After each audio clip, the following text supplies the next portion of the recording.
এদিকে ভারতে টি-20 বিশ্বকাপ নিয়ে দেখা দিয়েছে নতুন শঙ্কা। দেশটিতে ছড়িয়ে পড়ছে নিপাহ ভাইরাস, যার কারণে এশিয়ার বিভিন্ন দেশের বিমানবন্দরে সতর্কতা জারি করা হয়েছে। এমন পরিস্থিতিতে ভারত থেকে বিশ্ব আসর সরিয়ে নেওয়ার দাবি করেছে পাকিস্তান। বিজলি কেবলসের স্কিন কোটেড ইনসুলেশন আগুন প্রতিরোধী। বিজলি কেবলস, নিরাপদ আজীবন।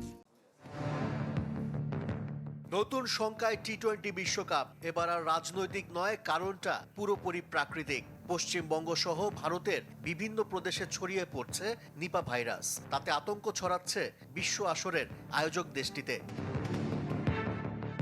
কলকাতা শহরের কাছে একটি প্রাইভেট হাসপাতাল থেকে নিপা ভাইরাসের সংক্রমণ শুরু।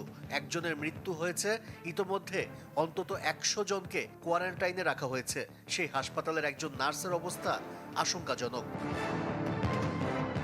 All India institute of medical সায়েন্সের সভাপতি ডাক্তার নরেন্দ্র কুমার আশঙ্কা করছেন 100 থেকে 200 জনের মধ্যে এ রোগ ছড়িয়ে পড়েছে।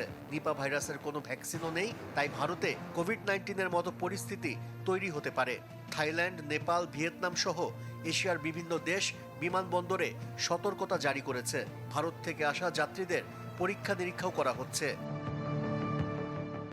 এই অবস্থায় দেশটিতে টি-20 বিশ্বকাপের মতো মেগা ইভেন্ট আয়োজন নিয়ে প্রশ্ন তুলেছে পাকিস্তান। গণমাধ্যম সহ সামাজিক যোগাযোগ মাধ্যমও এ নিয়ে সোচ্চার। পুরো টুর্নামেন্ট ভারত থেকে শ্রীলঙ্কায় সরিয়ে নেবার দাবিও জানিয়েছে পাকিস্তান। তবে টুর্নামেন্টে অংশ নিতে যাওয়া অন্যান্য দেশ এখনও নীরব। নিপা ভাইরাস যদি ভারতে মহামারীর রূপ নেয়, তখনও কি টি-20 বিশ্বকাপ আয়োজন করতে পারবে আইসিসি? আশিক রুদ্র, চ্যানেল 24।